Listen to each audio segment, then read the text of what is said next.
The sea was quiet that morning. Too quiet. Aquili noticed it first.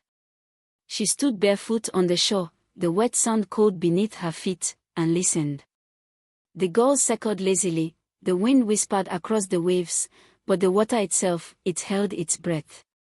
Something was wrong. The village of Kando Bay stretched behind her, a patchwork of blue and yellow houses spilling down to the shore. Smoke curled from cooking fires, carrying the scent of dried fish and hot peppers into the air. The market would soon awaken, but the fishing boats, those lifelines of the village, remained moored and empty. Aquili's sister, Esi, stomped across the sand, a bundle of energy and frustration. "The sea is lying to us," Esi said, kicking at a rock. "We give it everything, and it takes nothing in return." Aquili didn't reply. She felt the sadness of the ocean instead of anger. Every year, the sea had been generous, filling nets, feeding mouths, sustaining life. And now it was silent, empty. The village hungered, and no prayers or drums could summon the bounty that once came freely. Their father, a fisherman with hands calloused by nets and storms, returned from his morning check of the boats. He shook his head. "Nothing again," he muttered, tossing a small, wriggling fish back into the water. "We can't live like this forever." Aquili's mother stood at the market, staring at the empty baskets that once overflowed with fish. The worry in her eyes mirrored the quiet panic spreading through the village. Aquili's gaze returned to the sea. She had learned to notice things others overlooked, the subtle change in the tide, the unusual silence of birds, the way the water shifted before storms. And now the sea was different, not wild, not angry, but sorrowful, as if it carried a secret it couldn't speak. That night, when the moon was hidden behind heavy clouds, Aquili slipped away from the warmth of her home. The village slept. Even the dogs lay still, sensing the unease in the air. She walked to the shore alone, letting the cold water lap over her feet. "If anyone is listening," she whispered, her voice trembling, "please help us." The waves stilled. A shimmer ran across the surface, a ripple of light that made her gasp. And then the sea rose.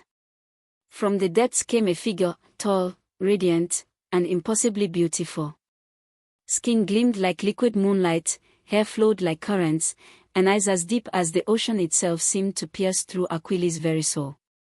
"I am Narissa," the figure said, her voice both tide and wind, keeper of the deep. Aquili's heart pounded, but she did not flee. Something in the mermaid's gaze told her that fear alone would not help anyone tonight. "You seek prosperity," Narissa said, floating closer. "I can give it to you. But every gift comes at a price." Aquili swallowed, steadying her shaking hands. She had thought of nothing else but saving her family, her village, her sister. She nodded. The mermaid's eyes glimmered with ancient sadness. "Your family will never go hungry again. Your village will thrive. But you must take your sister's place as my bride beneath the ocean." The words struck her like lightning. Aquili's chest tightened. "Esi, she has her life here," she whispered. "Her dreams, her future." Narissa's gaze softened. "And you dream of saving them," she said. The waves held their breath. The night held its breath. Aquili swallowed hard. She had already decided.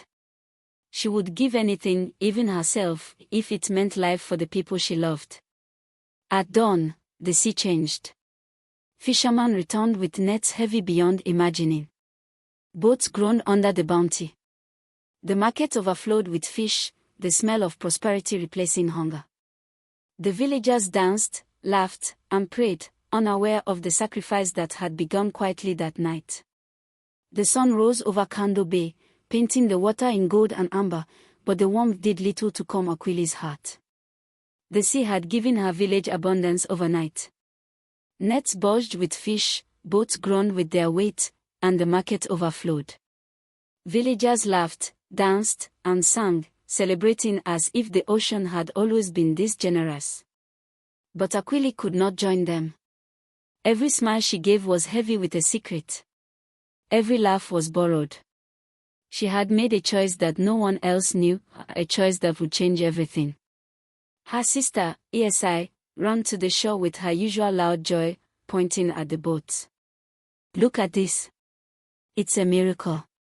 Aquili, did you see? The nets are overflowing. The sea has blessed us again." Aquili smiled faintly, braiding strands of her sister's hair. "Yes, it is beautiful," she murmured. Esi's laughter echoed, carefree and unburdened, unaware that the miracle had come at a cost. Aquili's heart ached at the thought of the bargain she had made with Narissa, the keeper of the deep. That evening, Aquili lingered at the water's edge, listening. The waves whispered her name, curling around her feet, tugging gently as if reminding her of what was to come. She knew the mermaid would return. And she did. As the sky darkened and the first stars blinked awake, the water shimmered. The waves parted, glowing faintly under the moonlight. Narissa rose from the depths, taller, more luminous than before. Her eyes held a sadness that spoke of centuries, of memories too vast for a single human to hold. "Aquili," Narissa said, her voice rippling like the tide. "You have kept your promise. The village prospers. Yet the sea's pain grows." Aquili stepped closer, heart pounding. "Tell me. What is happening? How can I help?" Narissa sighed, a sound like distant thunder beneath the waves. "The balance is broken. Humans take without listening, without giving respect. The ocean is sick. The gifts I give now are temporary. Soon, even your village will face famine if nothing changes." Aquili's stomach turned. "Then what must I do?" "You must become more than a human who observes," Narissa said. "You must take your place beneath the water. Learn its ways. Listen to its voice. Protect it." Aquili's mind raced. She had agreed to save her village, but this was more than she had imagined. She was not ready to leave her family, to vanish beneath the waves. And yet, the weight of responsibility pressed down on her like the tides themselves. "I can do this," she whispered, almost to herself. "If it will save them." Narissa's gaze softened. "The sea chooses those who love without taking, who sacrifice without hesitation. You were chosen not for strength, but for heart." Before Aquili could answer, the water surged violently. A sudden wave lifted her feet from the sand, carrying her toward the deeper blue. Fear gripped her chest, but she remembered the faces of her family, the hope of her village. She let the sea carry her, feeling herself change, her body bending to the rhythm of the ocean, breathing as if the water were air. The transformation was dizzying. Coral stretched endlessly beneath her, glowing with life she had never imagined. Fish swam like liquid ribbons, singing in a language older than humans. And in that underwater world, Aquili felt both wonder and sorrow. The ocean was magnificent, and it was in pain. "You see now," Narissa said, swimming beside her, "why balance must be kept. The greed of humans, the thoughtlessness of taking without respect, it poisons the waters. Those who love must act, or the ocean will die, and with it, all life that depends on it." Aquili nodded, understanding finally the gravity of her choice. "Then I will do everything I can," she promised. For days, she learned. She listened to the currents, felt the rhythms of tides, learned to communicate with the creatures that called the sea home. She learned the secrets of reefs that healed slowly, the patterns of storms, the language of shells that whispered of faraway places. But above the waves, the village began to notice her absence. Esi, especially, felt the growing distance. Aquili stayed with her as long as she could, but now she lingered on the shore later each night, staring at the waves that called her name. One night, Esi followed her, heart pounding, curiosity and worry driving her forward. From behind the rocks, she saw the water shimmer in unnatural light. And then, she saw her sister step into the sea, disappearing beneath the waves as if pulled by a force too strong for humans to resist. Yes, I gasped. Her knees buckled. Aquili, she cried, voice breaking into the wind. The water paused, glowing brighter. A shadow rose from the depths, tall, luminous, impossibly beautiful.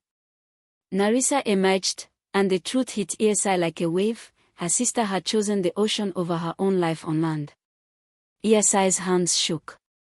Her cries echoed into the night, blending with the song of the sea. But the water swallowed them. It did not answer, it did not yield. It only waited.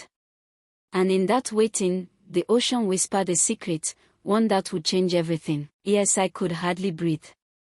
She had watched her sister step into the glowing water and vanish, swallowed by the ocean's mysterious depths. The shore felt emptier than ever, the wind sharper, the night darker. She had watched her sister step into the glowing water and vanish, swallowed by the ocean's mysterious depths. The shore felt emptier than ever, the wind sharper, the night darker. She ran back to the village, tears streaming, but no one understood. Aquili, she's gone, ESI whispered to her mother, whose eyes widened in disbelief. Their father shook his head, muttering about fishing accidents and tides, refusing to let the thought of something supernatural touch his mind. But ESI knew. She had seen it with her own eyes. The sea had taken Aquili. And the sea was not finished. Meanwhile, beneath the waves, Aquili swam through a world of color and sound she had never imagined. Coral forests swayed like slow dancers, their tips glowing softly. Schools of fish moved as if choreographed, their silvery bodies catching the dim light. Giant sea turtles glided silently, ancient and wise. She had learned to breathe underwater, to move like the currents themselves, and to listen to the ocean's whispers. Narissa guided her, teaching her the ways of the deep, the fragile balance between predator and prey, the secrets of healing corals, the patterns of tides that affected humans above. The ocean suffers, Narissa said, gliding beside her. Humans have taken more than they should. They poison, they destroy, they forget. And now it cries for help. Aquili's heart ached. She had expected to save her village, but the depth of the problem terrified her. How can I protect it all? One human. I am only one. You are not one, Narissa replied. You are the bridge. You are the voice they will hear if they listen. And you must learn quickly, there is little time. Back on land, ESI could not sleep. Every night, she returned to the shore, staring at the waves, hoping for a sign, hoping her sister might return. But the sea remained quiet, as if guarding a secret too heavy for humans to bear. The villagers began to whisper. Some blamed the strange abundance on magic, others on luck. But ESI saw something else, the subtle changes in the tides, the glow beneath the waves at night, the way fish seemed to leap with joy yet vanish too quickly to catch. Something had changed, and it was linked to Aquili. One evening, ESI followed a faint shimmer along the beach. She waited behind the rocks as the moonlight danced on the water.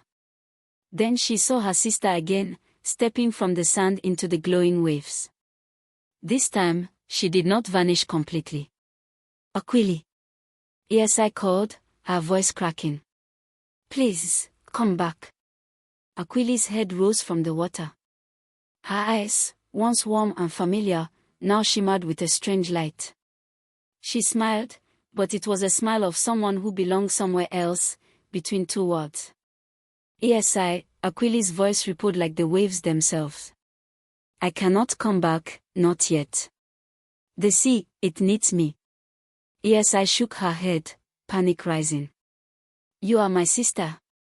The village needs you. I need you. Don't let them take you. The ocean paused, as if responding to their emotions. A sudden surge of waves pushed ESI back, wetting her clothes, soaking her hair. She stumbled, almost falling. The water shimmered unnaturally, and in that moment, she understood, Aquili had changed. She was no longer just human. Something about her was different. Narissa rose from the water beside Aquili. Her eyes were deep, unreadable. She has chosen, Narissa said softly. And yet, you have a choice too. ESI's heart skipped. A choice. What do you mean? The bridge cannot act alone, Narissa explained. Humans above must learn to listen. One who cares, one who is willing to fight for balance, may guide them. But if you cannot, if your heart turns to anger, the ocean will grow stronger, and not in kindness. ESI's hands trembled. I don't understand. You will, Narissa said. But first, you must see what happens if humans fail. The water shifted violently, forming a wall of waves that glowed under the moonlight. From beneath, shadows moved, creatures large and dark, shapes ESI could barely comprehend. Whales and sharks circled together, a force of nature in perfect harmony, yet terrifying. The ocean itself seemed alive, ready to rise and punish. ESI stumbled backward, heart pounding. Aquili, what is happening? My sister is trying to save everyone, ESI whispered to herself. She's fighting for us. But even as she spoke, a storm began to brew above the water. Winds howled, waves rose higher than any she had seen, and lightning crackled across the horizon. Kpando Bay, peaceful only hours before, now trembled under the first warning of the sea's fury. Aquili reached toward the surface, her glowing hand slicing through the water. ESI, you must listen, she called. Learn, before it's too late. But the waves surged between them, separating sister from sister. ESI's voice was swallowed by the roar of the ocean, leaving only fear, hope, and the echo of a promise she did not yet fully understand. The first warning came as a whisper. Kpando Bay had always known the sea's moods, gentle and giving one day, restless the next, but that morning, the water trembled unnaturally. The waves licked the shore with sharp edges, and the wind carried a strange, metallic tang. The villagers noticed immediately. Nets tumbled from boats, the sound shifted under heavy swells, and even the drums that usually called the people to market fell silent. ESI stood at the edge of the beach, heart racing. She had spent days trying to understand what she had seen beneath the waves.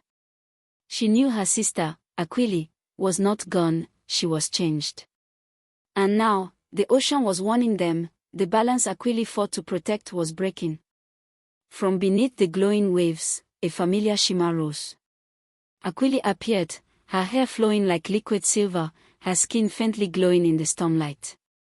She looked almost ethereal, otherworldly, but her eyes carried urgency. ESI, she called, voice echoing over the roar of the wind. The sea is angry. You must listen to me. ESI tried to wade closer, but the waves pushed back, stronger than ever before. She fell to her knees, fear twisting her chest. Tell me what to do. Aquili raised her hands, summoning the currents. The villagers have forgotten respect. They take without thought. They pollute. They fish beyond what is needed. You must guide them, teach them. Or the storm will not stop. The sky darkened.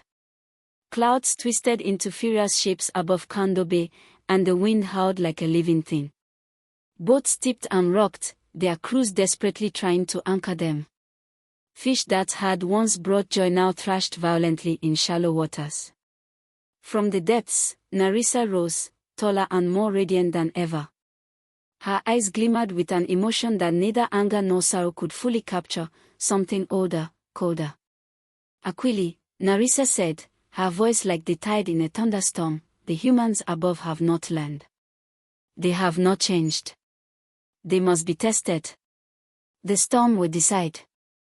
Aquili's gaze met Narissa's. No. They must have time. The village can change, they will listen if they are shown. Narissa shook her head. Time is a luxury they no longer deserve. The waves surged higher. Lightning split the sky. The villagers screamed and scrambled for safety as the water claimed homes along the shore. The storm was alive, sentient, a reflection of the sea's wrath. ESI watched in horror. She could see her sister fighting the currents below the waves, trying to restrain the ocean's fury. "Aquili," she cried. "Please. You can't control this alone." Aquili's glowing figure rose from the water, hands extended toward the sky. "I cannot." "Not alone," she shouted, voice barely audible over the storm. "I need them to see. I need them to care." Suddenly, a massive wave struck the beach, knocking ESI off her feet. She tumbled into the sand, coughing and shivering, but her eyes were fixed on Aquili. She realized the truth: her sister's sacrifice was not just for the village, it was for the ocean itself. The balance of life depended on her. ESI's heart hammered. She had to act. She ran from house to house, shouting warnings, helping villagers secure boats, dragging nets back onto dry land. Slowly, she began to guide them, reminding fishermen to take only what they needed, teaching women to leave offerings for the sea, urging children to respect its power. Above the waves, Aquili felt the shift. The storm weakened slightly, but the ocean was far from calm. She looked at Narissa. "Is this enough?" she asked, voice trembling with both fear and hope. Narissa's expression softened, almost imperceptibly. "It is a beginning. But the humans must choose balance without fear, not just out of survival. Their hearts must change, or this storm is only the first of many." Aquili's glowing form paused in the stormlight, then sank beneath the waves. ESI stayed on the shore, drenched and trembling, but determined. She could no longer be the frightened little sister, she had to be the bridge her sister had become. And then it happened. From the depths, a shadow moved unlike anything ESI had seen before. The water roiled, glowing with an eerie green light. A massive creature, half shadow, half fish, with eyes like molten gold, rose slowly toward the surface. The villagers screamed again. Even the bravest fisherman froze, powerless. ESI's stomach dropped. She knew instantly, this was no ordinary storm creature. This was the ocean's judgment, a guardian of its deepest secrets, and it had come for something or someone. "Aquili!" ESI screamed into the wind, her voice almost drowned by the roar of the waves. "Protect them! Protect us!" The creature's shadow loomed larger. The sea churned violently, and lightning struck dangerously close. ESI fell to her knees, clutching the sand, feeling utterly powerless. And then, a familiar glow cut through the darkness. Aquili's figure emerged, radiant and resolute, swimming straight toward the shadow. She was no longer just a girl from Kando Bay. She was the ocean's guardian. And now, she had to face its fiercest power. The storm raged, but Aquili did not falter. Beneath the glowing waves, she faced the shadow creature, its eyes molten gold, its massive form coiling through the water like a living nightmare. Every movement of the beast sent currents surging through Kando Bay, threatening to wash away homes, nets, and lives. Aquili's hands glowed brighter, pulses of light radiating through the water. She did not fight the creature with force, she communicated, reaching out with her mind and heart, speaking in the language of the sea itself. "Come," she called. "Balance must return. Do not destroy what is meant to live." The shadow paused, massive fins cutting the water like knives. Slowly, almost reluctantly, it began to retreat, calling back into the depths.